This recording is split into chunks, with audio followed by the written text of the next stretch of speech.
All right. Well, good morning. Excuse me. My name is Nick, and I'm one of the pastors here at SMC. And I want to welcome everyone. If you're joining us online, I'm so glad that you're here. Maybe you're somewhere in the mountains somewhere, enjoying the fall leaves or whatever. This weather is beautiful. So I don't know if you guys know this or up to date on what's going on around SMC but last Sunday night, the congregation unanimously voted to bring on Pete Stearns as our next lead pastor here at St. Mark's Church. And when I found out that he was going to be the one, and then I found out that he was going to be coming in next week. He's going to be coming in next week to him and his family come in to do house hunting and stuff like that. And knowing that I was going to be speaking Sunday morning, I started asking, about flight plans and when he was going to land. And because, I knew I was going to speak here, a while back, but I did not know that my future boss would be sitting in the front row. So I was a little bit nervous, but he's not coming in until tomorrow. So it's fair game. It's okay. No big deal. But so I do like to if you've ever heard me speak from this stage, I do like to try to bring some fun. Not that Bob's not fun, right? He's a barrel full of monkeys, right? He's great.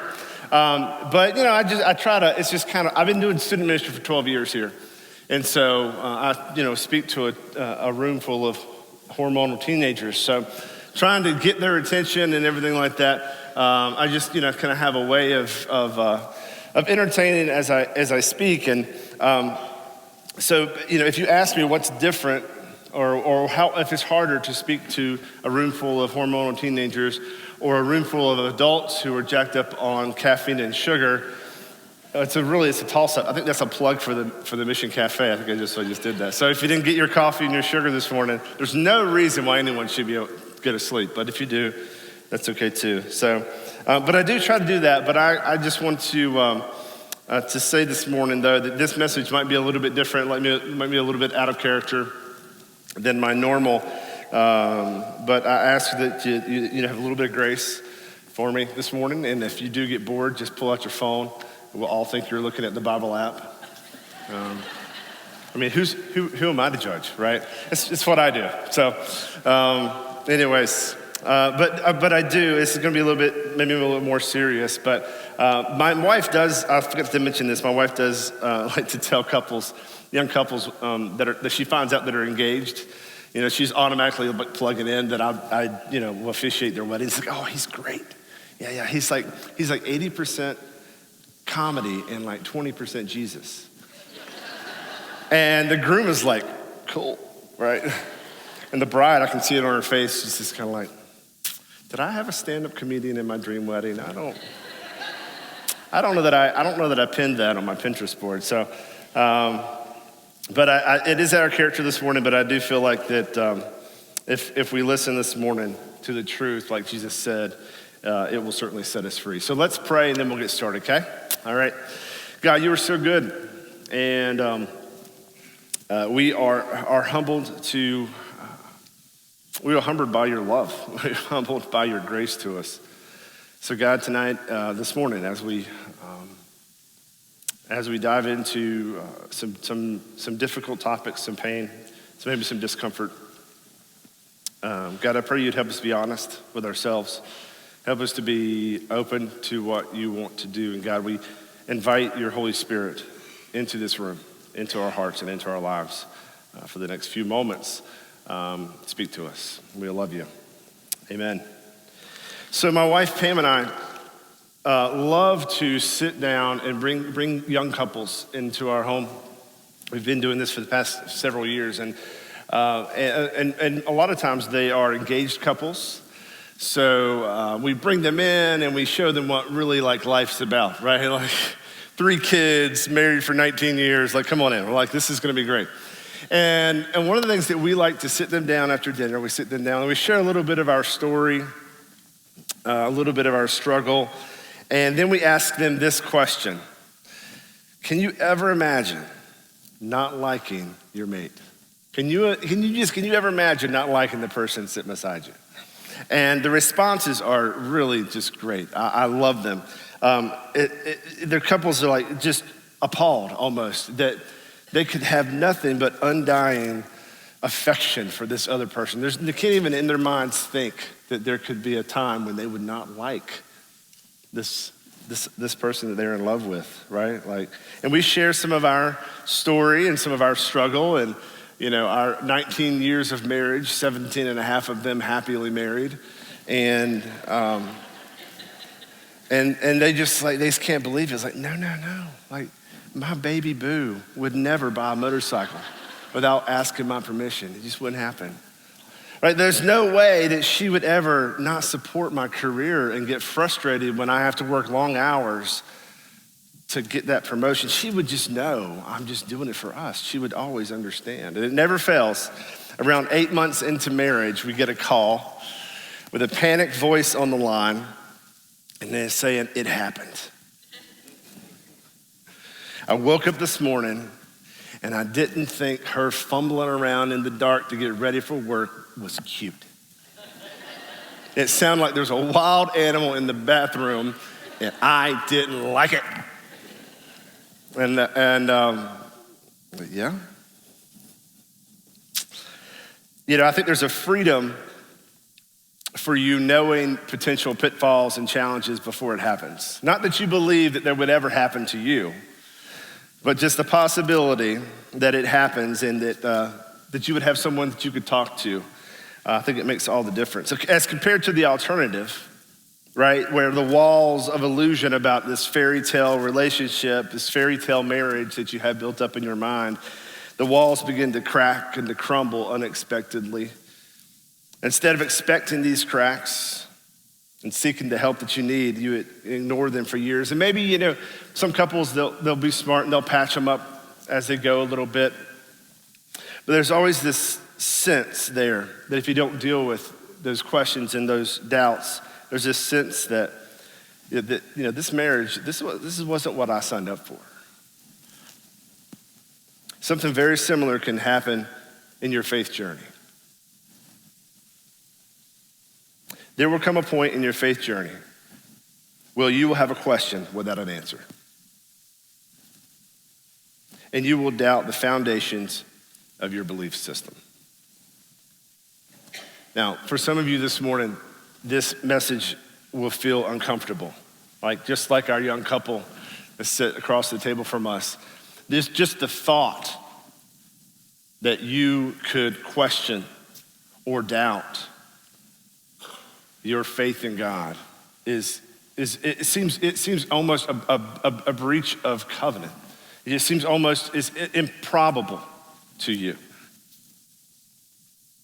And so this is maybe uncomfortable to talk about. For some of you, it may be familiar. Like a seasoned married couple, you will recognize these warning signs. You will remember the pain, remember the loneliness, the confusion. And then for some of you, my prayer is that it will be a comfort. Like a newly married couple that knowing that you're not alone.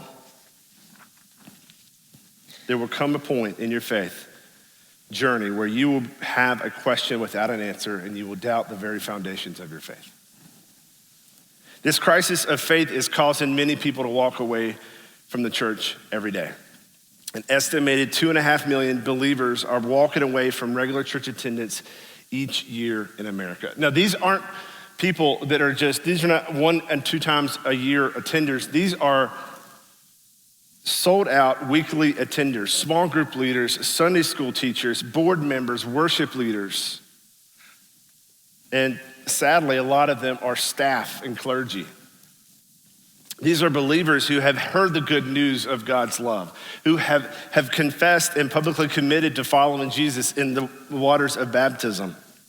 They're connected to the faith community, bought into the mission and the vision of the church. For some of them, it was a faith crisis when what was taught on Tuesday in biology class made more sense to them than what was taught on Sunday in Bible class. Some began to doubt when a trusted faith leader or pastor experienced a public setback, failure, or scandal.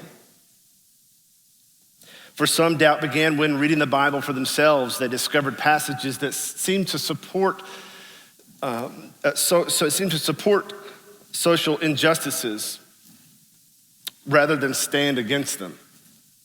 For some, it was the disillusionment for the first time they sat on a church board or was part of a church staff. The politics, the backbiting, the power grabbing was something they expected in the business world, but did not expect in their church. For some, the faith teachings that they heard didn't match reality.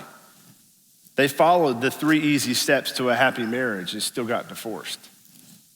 They tried the 5 cures for depression, but they were still unhappy. They had been working the 7 keys to biblical prosperity and yet still fell further into debt while the preacher on TV got richer. Here's how Brian McLaren describes it in his book, Faith After Doubt. Sometimes one big issue suddenly pounces on you from behind like a stalking leopard, a mugger, a killer. Sometimes 100 little questions descend on you gradually like a swarm of mosquitoes at dusk. And sometimes, like 1,000 small charges on a credit card, your doubts drain your faith account so far into the red that it can't be unfrozen. Sometimes doubts can be terrifying. So let's look for a moment at the origin of the word doubt, and I think it will help us maybe put a name to this fear. So doubt derives from the same roots as words we get duo and double. So suggesting that you're of 2 minds, one that believes and one that doesn't. The 2 minds wrestle for control within you, pulling you in 2 directions, leaving you in distress. You can see with eyes of faith, and you can see with eyes of skepticism, leaving you with double vision and division. Before doubt, you simply believed. You were in one innocent and undivided mind, comfortable and confident. But that innocence, the simplicity and the peace are the first casualties of doubt. For many of us, faith is our map of reality. It tells us where we've been, where we fit into the present in our world, and of course, what our future hope will be. It's the paradigm that we see the world through. But if our trusted map stops matching reality, we feel disoriented. We have no idea where to turn and what to do and where to survive. I know we all have used GPS. We have them on our phone, we have them in our cars. Great invention. It's a really amazing thing. And I'm not sure that I can live without it. At least the GPS doesn't think I can. Because even it shows me even directions like to work. Like I'll hop in the car and it pops up. It's like, you're 8 minutes from work. Like pull up the directions. Like, no, I know how to get to work from my house. No, don't insult me. But there may be a day when I need that.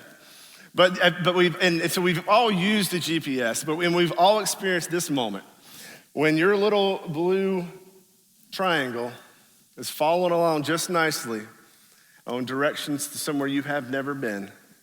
And then all of a sudden, the road goes this way and your little blue diamond goes into this empty space, like this, I guess in the middle of a field somewhere. I'm like, I'm not in the middle of a field. I don't know what's going on. And then you hear those dreaded words, rerouting. Follow the route. The route's not there. You're like, I'm over here. Like it's impossible. And what has happened is, of course, the map hasn't been updated, right? The maps in the system haven't been updated to what the roads really are. I think sometimes it is like that with our faith and then as it being a map of reality. We have to shift our paradigm. And the shift of any paradigm in life brings anxiety, but the loss of a religious worldview threatens us with another loss, an even greater loss, the possibility, the very loss of God, of God's favor, of his love. We are taught that God is loving, he's gracious and forgiving. But the one requirement that God demands above all that we're taught is precisely the thing that doubters struggle with the most. That God demands firm, unwavering faith, which sometimes we understand to mean correct beliefs. To question those beliefs throws open the terrifying possibility that God might at any moment turn on us, punish us, reject us, maybe even send us to hell if we don't get our beliefs straight, hold them tight without doubt. Now, it's scary for a sinner fallen into the hands of an angry God, but it may be as equally scary for a sinner fallen into the hands of angry believers. Doubt can breach the established social norms and standards of our family and our faith communities. Admitting doubt or even asking questions can, in some circles, be a relational death sentence.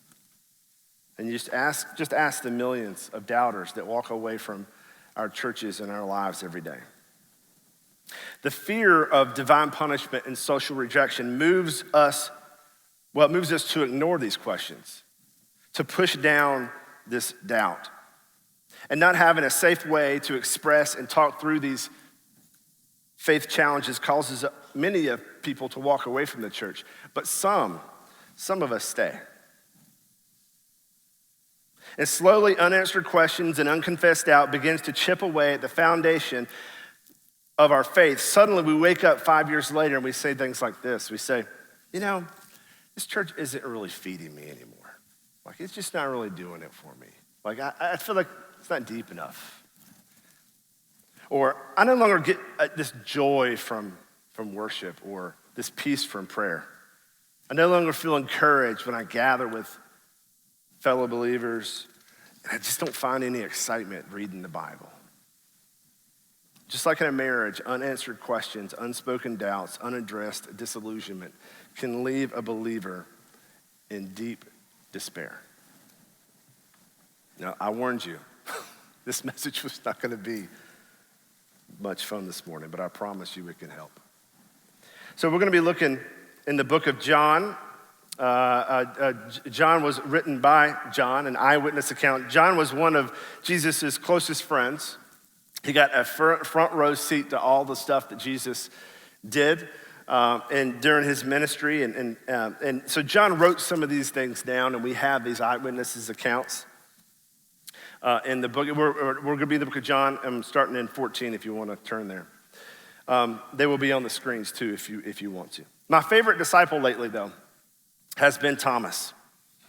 Now, Thomas is mentioned in every gospel account that we have, Matthew, Mark, Luke, and John. But John's the only one that gives him a speaking part, right? Like in the rest of the gospels, Thomas is just like a tree, just kind of standing in the back, like no speaking part. Like, look at me, I made the bulletin, but John, for some reason, John gives Thomas some speaking parts. So we're gonna look at those this morning. And in fact, Thomas, I don't know if you know this, that he had a nickname that he couldn't ever get rid of, still can't get rid of. Have you ever heard the term, don't be a doubting Thomas or a doubting Thomas? Well, this is where that comes from. Poor guy. Talking about not being able to live down a nickname, it's pretty rough. So here's what we know about Thomas. And maybe this is my assessment. You can take whatever you want. But Thomas is a bit of a realist. And he tends to blurt things out sometimes. Now, we only have a couple moments recorded in John, but I want to note this, is that John recorded these moments. Okay, this is what I want it noted, that they were recorded by John.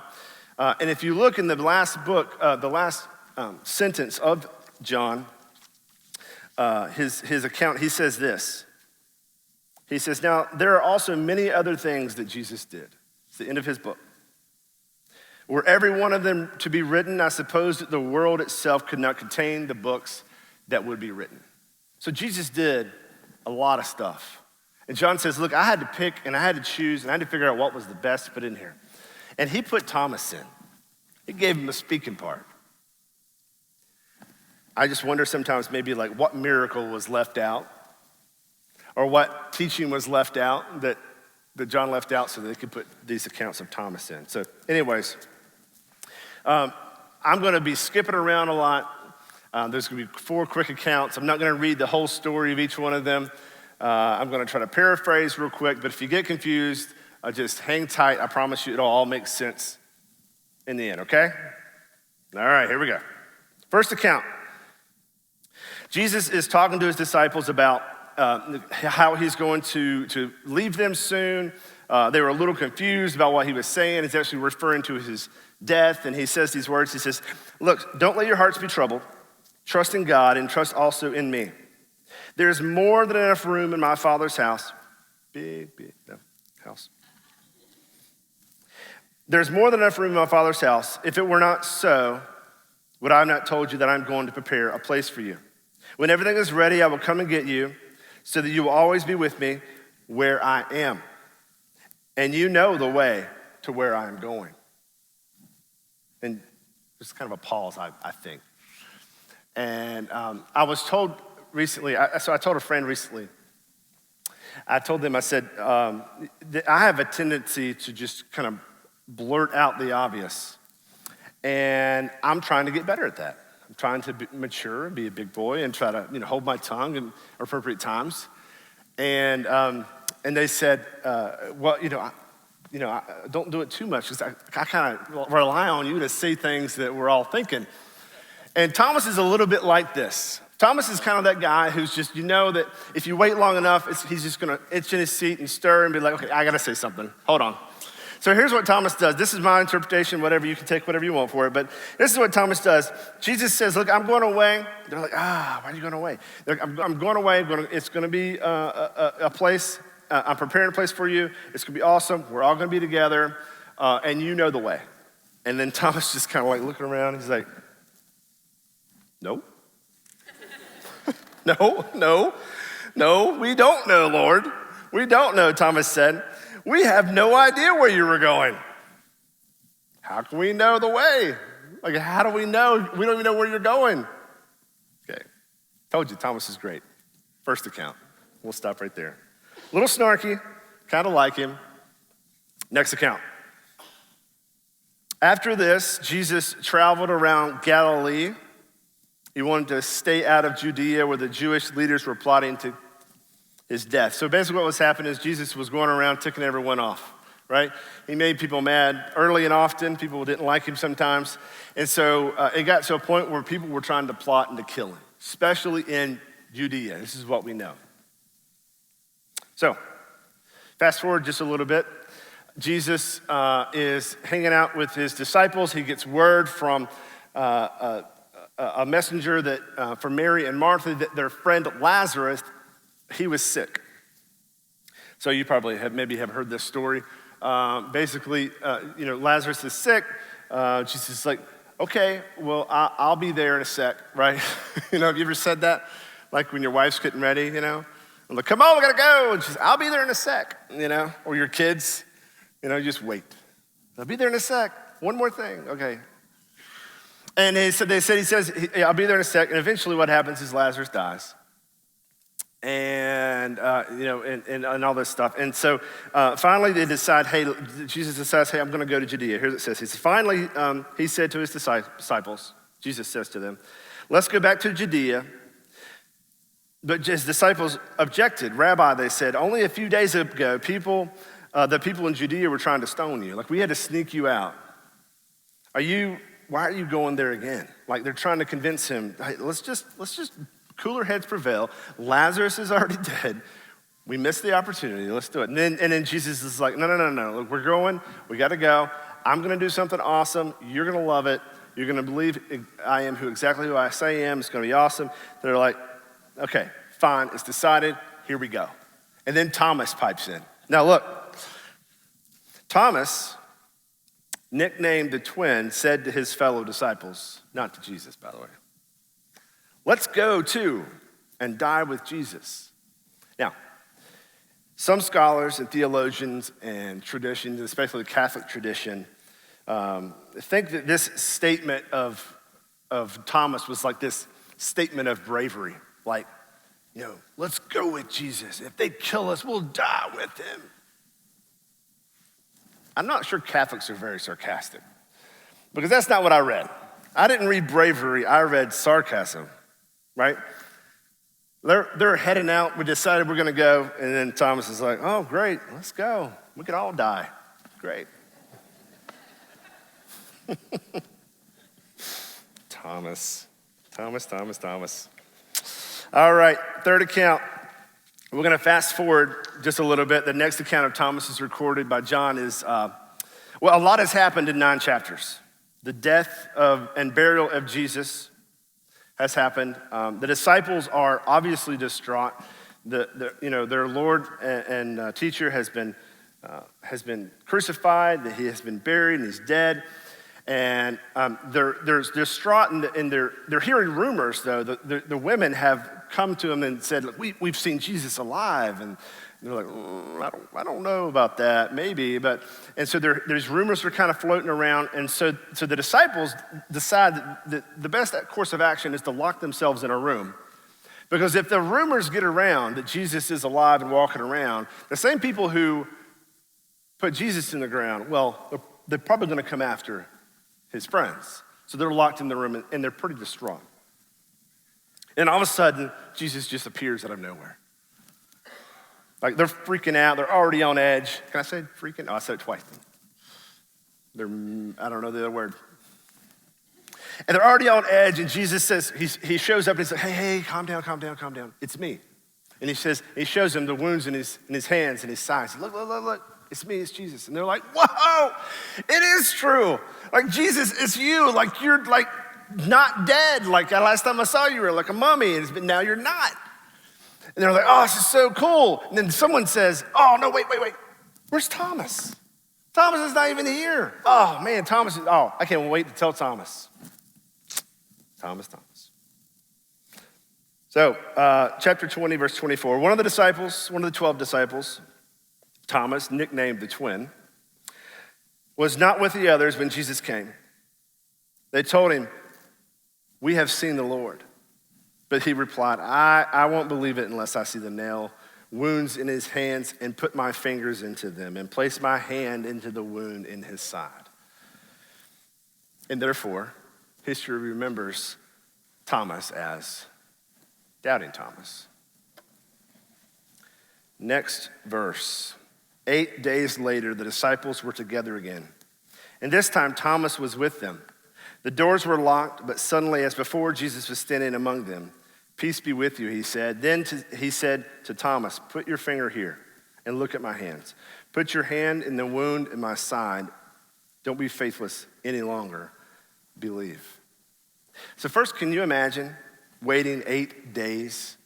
8 days after you have seen someone raised from the dead, right? 8 days before you can see them again.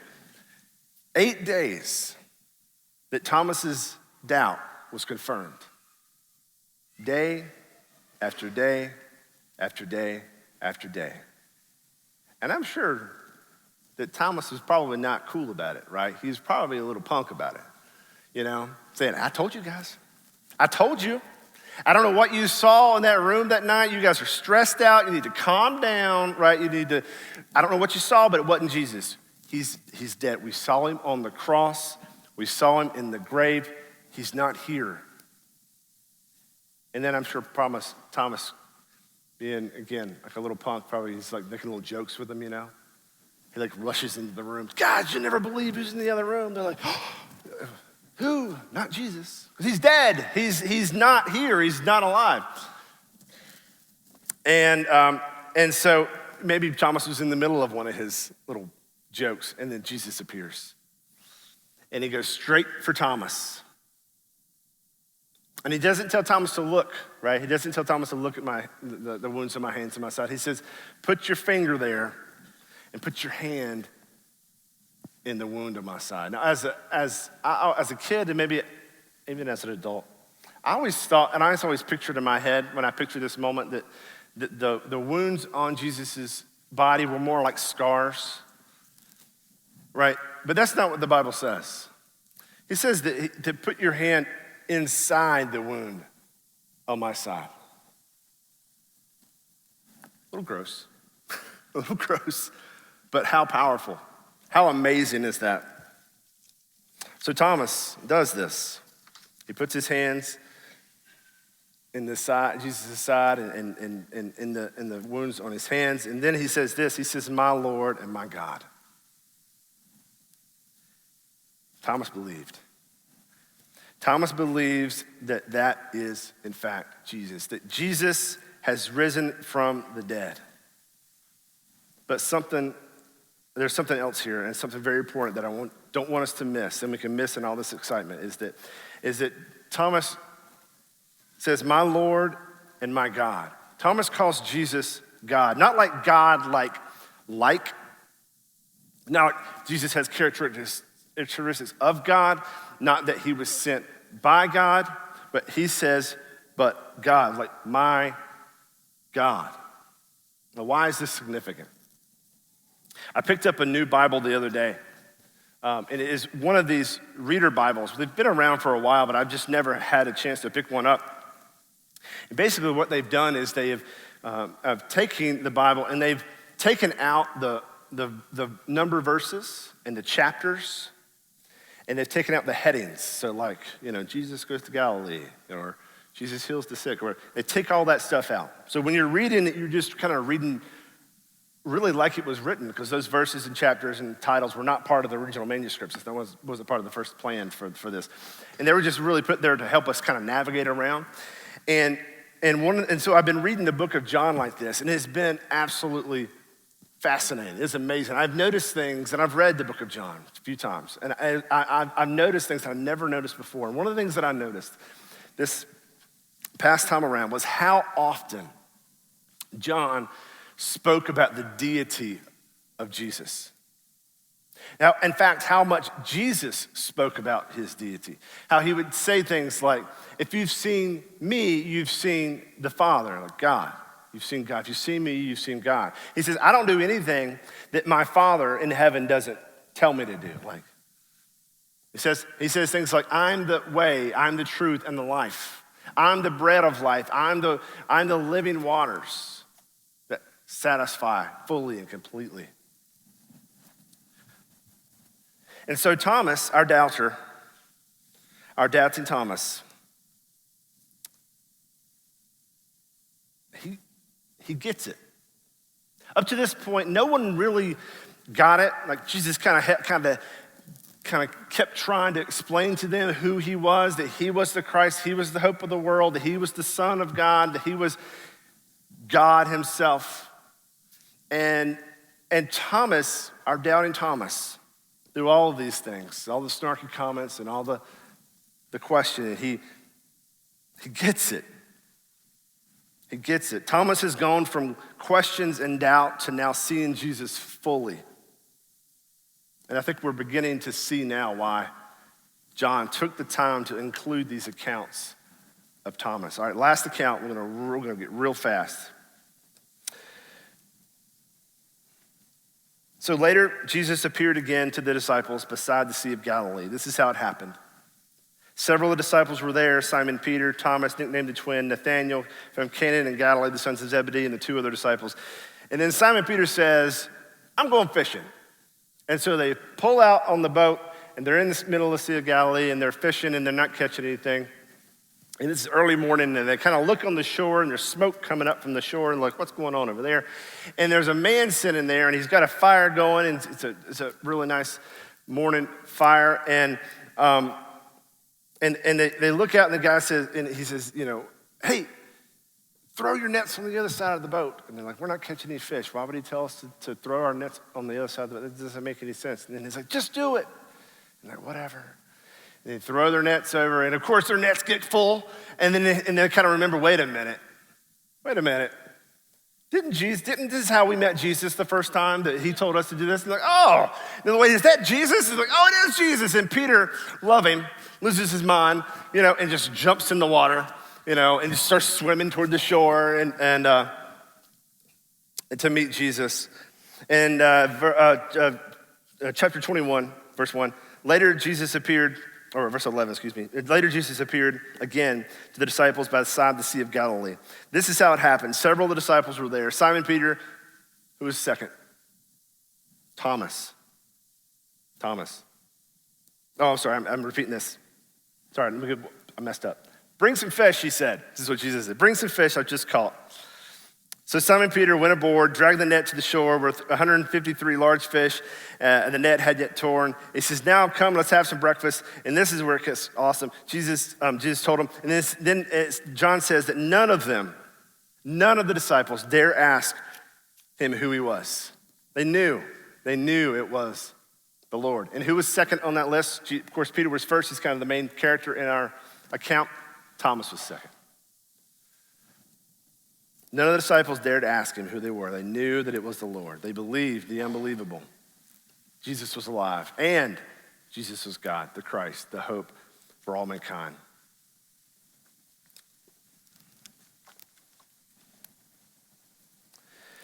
So,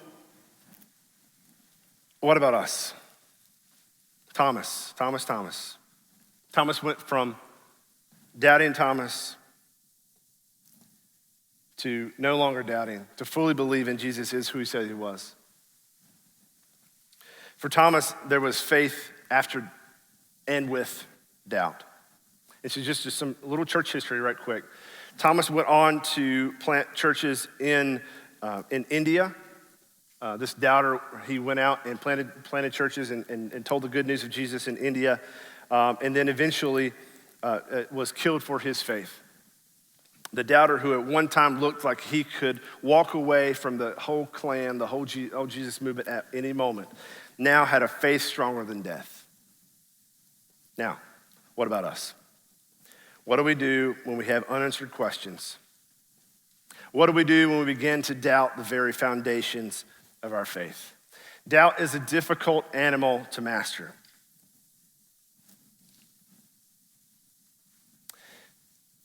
In doubting, we have to somehow figure this out. We have to figure out how and learn the difference between doubting God and doubting what we believe about God. One has the potential to destroy your faith, and one has the power to enrich and refine it. There's a book written by John Bunyan called Pilgrim's Progress. It's an allegory, really, for the Christian faith journey. The main character by the name of Christian is sent on this quest by a man named Evangelist. And he's sent out to find his way out of the city of destruction. Now, along the way, Christian runs into other not so subtly named characters, of which is the giant Despair. Now, the giant of Despair captures Christian and his recently acquired companion, Hopeful, and he throws them into the dungeons of the Doubting Castle. Now, while in the dungeons, the giant of Despair beats these two badly, nearing death, doesn't kill them. And one day, the giant of Despair is talking with his wife, and he says, I've got some prisoners, and I beat them pretty badly. And she says, why don't you just kill them off all together? And they're like, he says, that's a great idea. So he heads down to the dungeons to finish off our weary travelers. And just as the Despair giant is about to swing the final blow, he begins to go into this fit, this seizure, that he's paralyzed. And he has to go back upstairs to lay down. And so Christian and Hopeful live another day.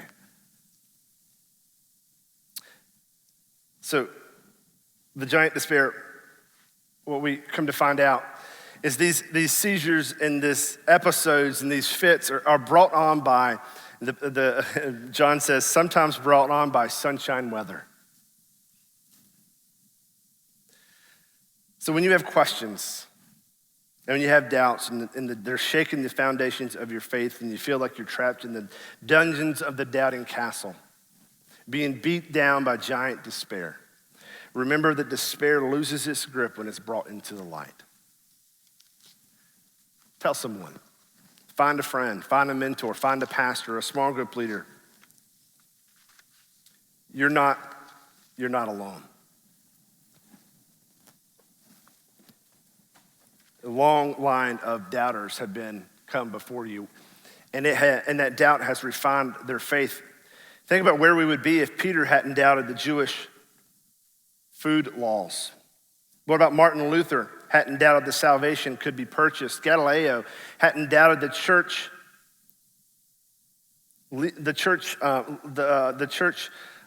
cosmology paradigms. What about William Wilberforce and the condition of slavery? There's a long line of doubters. And one of my favorites is a lady by the name of Rachel Evans, who passed away just a couple years ago, tragically. She was in her 30s. And she wrote this book, and I recently read it. And you know when you read something and you just like, I could not have said it better? It's amazing to me. So if you will forgive me, I'm going to read just from the book. So I apologize. I know you're not supposed to do that, but I want you to hear what she has to say.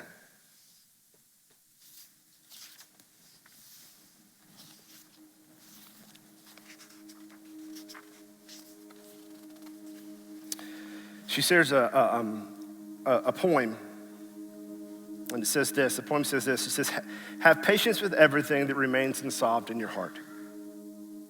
Try to love the questions themselves, like locked rooms and like books written in a foreign language. Do not now look for the answers. They cannot now be given to you because you could not live them. It is a question of experiencing everything. At present, you need to live the question.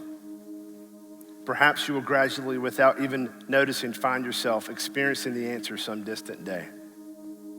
She says this, there's a lot of things I don't know. I don't know where evil came from or why God allows so much suffering in the world. I don't know if there is such a thing as just war. I don't know how God will ultimately judge between good and evil.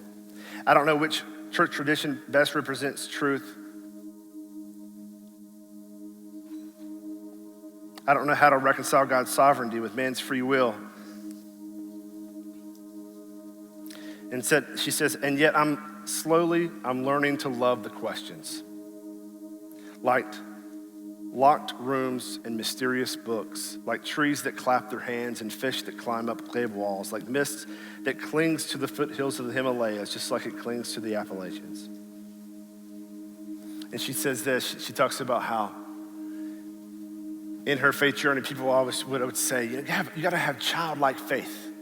You gotta have faith like a child.